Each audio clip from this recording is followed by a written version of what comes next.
संसारकै सबैभन्दा सफल लगानीकर्ता वारेन बफेटले भनेका छन्, खर्च गरेपछि बाँकी रहेको पैसा बचत नगर्नुहोस्। बचत गरेपछि बाँकी रहेको पैसा मात्र खर्च गर्नुहोस्। पैसाको महत्त्वलाई कम आँक्न सकिन्न। बचत एक उत्कृष्ट बानी हो जुन तपाईँले जीवनको सुरुवातमै अपनाउनु आवश्यक छ ताकि तपाईँको आर्थिक सुरक्षा सुनिश्चित होस्। जीवन सधैँ नयाँ चुनौतीहरू ल्याइरहन्छ। यिनीहरूलाई तपाईँले पूर्वानुमान गर्न सक्नु हुँदैन, तर तपाईँ सधैँ तयारी गर्न सक्नुहुन्छ। भविष्यमा आउने आपतकालीन अवस्थाहरूको लागि कसरी पैसा बचत गर्ने भन्ने कुरा सिक्नु तपाईँले जीवनका अनेकौँ बाधाहरू सामना गर्न सक्ने सुनिश्चित उपाय हो।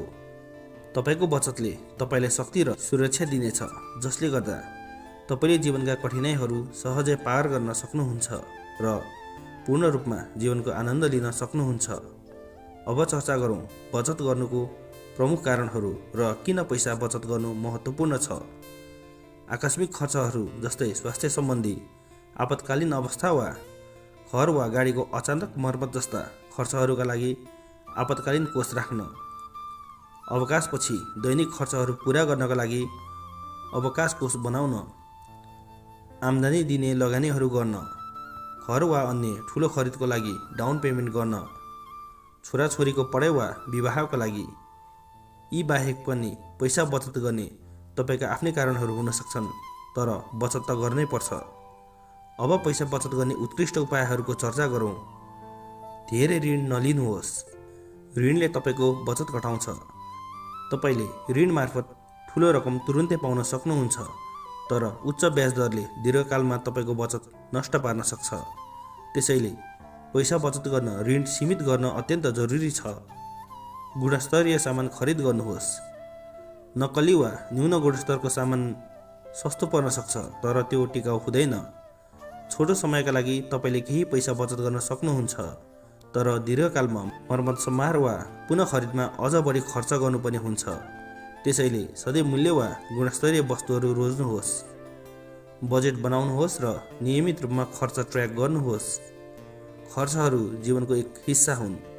केही खर्चहरू स्थायी हुन्छन् भने केही परिवर्तनशील।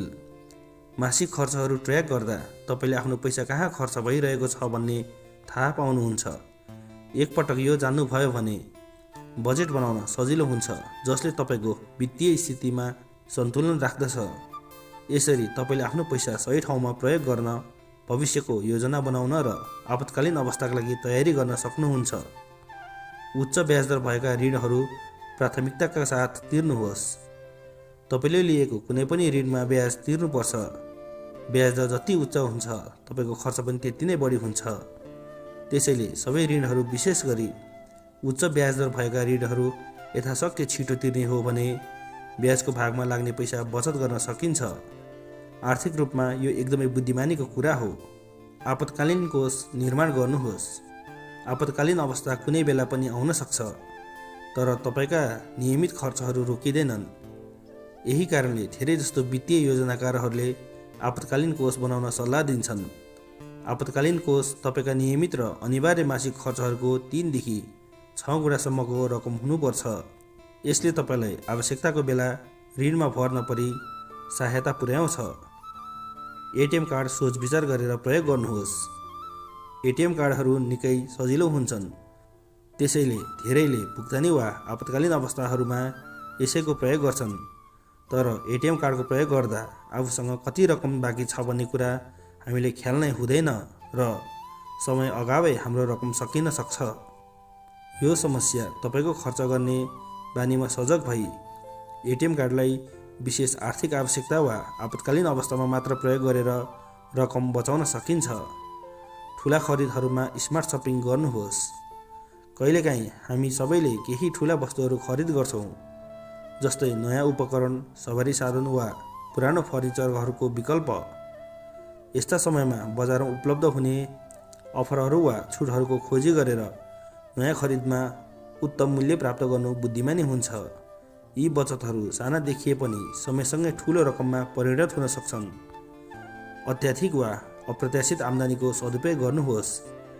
तपाईँले आफ्नो तलब वा व्यावसायिक आम्दानीहरू बाहेक विभिन्न स्रोतहरूबाट पैसा कमाउन सक्नुहुन्छ, जस्तै आफन्तहरूबाट प्राप्त नगद उपहार, लगानीबाट प्राप्त ब्याज, काममा प्राप्त बोनस, लटरी, चिट्ठा आदि। यस्तो आम्दानीलाई खर्च गर्ने सट्टा भविष्यका आवश्यकताका लागि बचत गर्नु नै लाभदायक हुन्छ। आवश्यक अटो सब्सक्रिप्सन वा सदस्यता बन्द गर्नुहोस्। अटो सब्सक्रिप्सनले जीवन सजिलो बनाउँछ, तर यसले तपाईँको खर्च बढाउन पनि सक्छ। यस्ता सदस्यता शुल्कहरू स्वचालित रूपमा खाताबाट काटिने भएकोले तपाईँले कहिलेकाहीँ यो खर्चको मूल्य थाहा नपाउन सक्नुहुन्छ। त्यसैले सबै सदस्यता सूची हेरेर जुन आवश्यक छैन वा प्रयोग गरिँदैन त्यस्ता सबै सदस्यता बन्द गर्नु राम्रो हुन्छ। ऊर्जा खर्च घटाउनुहोस्। बिजुलीको बिल घटाउनका लागि आफ्नो उपयोगबारे सचेत रहनुहोस्। प्रयोगमा नरहेका विद्युतीय उपकरणहरू बन्द गर्नुहोस् र सौर्य ऊर्जा, स्मार्ट टेक्नोलोजी जस्ता हरित विकल्पहरू अपनाउनुहोस्।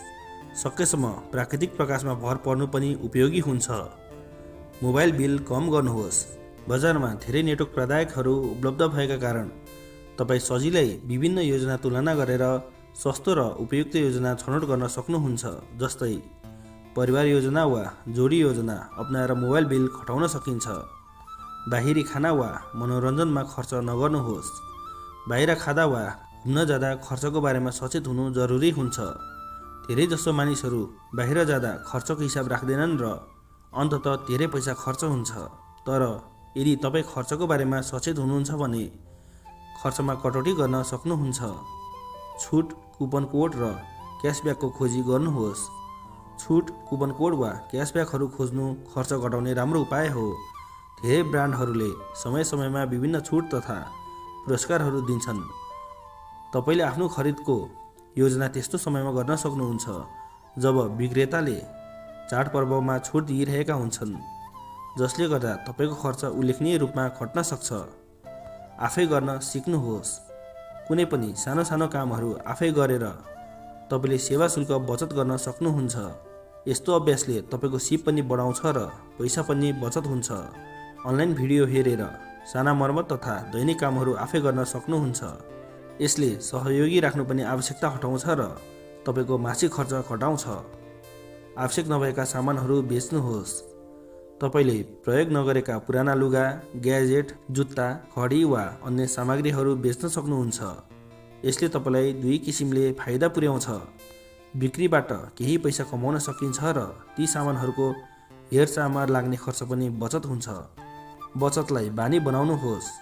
बचतलाई आफ्नो जीवनशैलीको हिस्सा बनाउन प्रयास गर्नुहोस्।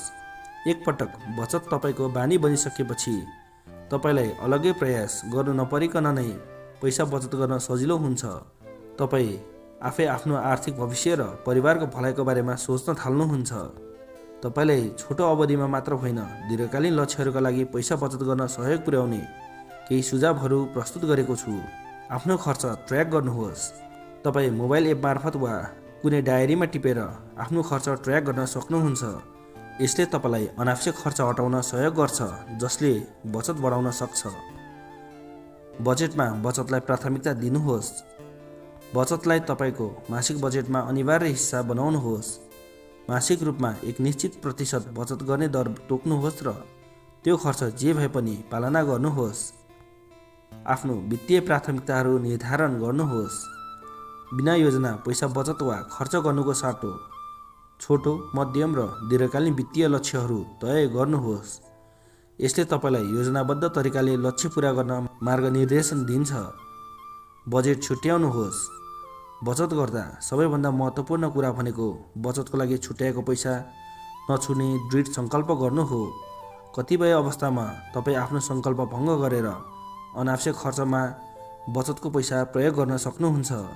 यस्तो गल्ती नगर्नुहोस्। तोकिएको बजेटमा रहनुहोस् र सक्दो प्रयास गरेर त्यो बजेटबाट पनि केही रकम बचत गर्न कोसिस गर्नुहोस्। आफ्नो खर्च गर्ने बानीको मूल्याङ्कन गर्नुहोस्। नियमित रूपमा आफ्नो किनमेल र खर्च गर्ने बानीहरू मूल्याङ्कन गर्नुहोस् ताकि अतिरिक्त बचत सम्भव भए त्यसको लाभ लिन सक्नुहोस्।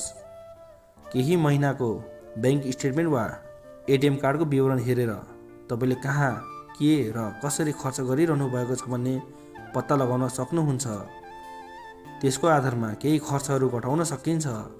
त्यसरी बचत भएको रकमलाई छुट्टै राख्ने निर्णय गर्नुहोस्, जसले तपाईँको बचत अझ बढ्नेछ। परिवारलाई समावेश गर्नुहोस्।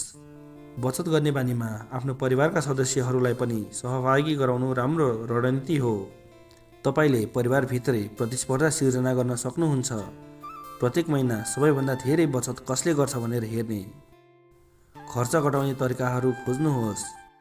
अनावश्यक सदस्यता, हप्ताको वा महिनाको खर्च ट्र्याक नगर्नु जस्ता कुराहरू छुट्याएर आफ्नो खर्च घटाउने उपायहरू पत्ता लगाउनुहोस्। खर्च गर्ने बानीप्रति सचेत रहनुले अनावश्यक खर्चमा नियन्त्रण गर्न मद्दत गर्छ। बचत लक्ष्यहरू तय गर्नुहोस्। लक्ष्यसहित पैसा बचत गर्दा तपाईँले योजनाबद्ध तरिकाले बचत गर्न सक्नुहुन्छ। लक्ष्यहरू छोटो वा दीर्घकालीन हुन सक्छन्। छोटो अवधि लक्ष्यहरू नजिकको भविष्यमा हुने घटनाहरू हुन्, जस्तै गाडी किन्ने वा घुम्न जाने योजना। दीर्घकालीन लक्ष्यहरू भने समय लाग्ने योजना हुन्, जस्तै घर किन्ने वा सेवानिवृत्तिको योजना। छुट्टै बचत खाता खोल्नुहोस्। बचतमा अनुशासन ल्याउने उत्कृष्ट उपाय भनेको तपाईँको नियमित तलब वा व्यवसाय खाताबाट अलग बचतको लागि छुट्टै खाता खोल्नु हो। बचतको लागि छुट्याएको रकम यस खातामा ट्रान्सफर गर्नुहोस् र त्यही खाताबाट विभिन्न बचत योजनाहरूमा लगानी गर्न सक्नुहुन्छ। बचत योजनामा लगानी गर्नुहोस्। लाइफ इन्सुरेन्स बचत योजनाहरू तपाईँलाई र तपाईँको परिवारको आवश्यकता पूरा गर्नका लागि बचत गर्न सहयोग गर्छन्। यसले नियमित बचत विकास गर्न मद्दत गर्छ र राम्रो प्रतिफल दिन पनि सक्छ। यसले तपाईँलाई आपतकालीन अवस्थाहरूको लागि आर्थिक रूपमा तयार बनाउँछ। आफ्नो बचत र लगानीहरू स्वचालित बनाउनुहोस्। भुक्तानी स्वचालित बनाउनुको सट्टा आफ्नो बचत र लगानी योजनाहरू स्वचालित बनाउन विचार गर्नुहोस्। यसले तपाईँलाई भविष्यको आर्थिक सुरक्षामा प्राथमिकता दिन सहयोग गर्छ र बचतमा निरन्तरता कायम रहन्छ। त्यसैले पैसा बचत गर्नु एक महत्त्वपूर्ण बानी हो, जसले जीवनका अनिश्चितताहरूसम्म पनि आर्थिक सुरक्षा र मानसिक शान्ति सुनिश्चित गर्छ। तपाईँको खर्च ट्र्याक गरेर, बचत बनाउँदै, वित्तीय लक्ष्यहरू सेट गर्दै र खर्चको बारेमा सचेत निर्णयहरू गरेर तपाईँ आफ्नो बचतले महत्त्वपूर्ण रूपमा वृद्धि गर्न सक्नुहुन्छ।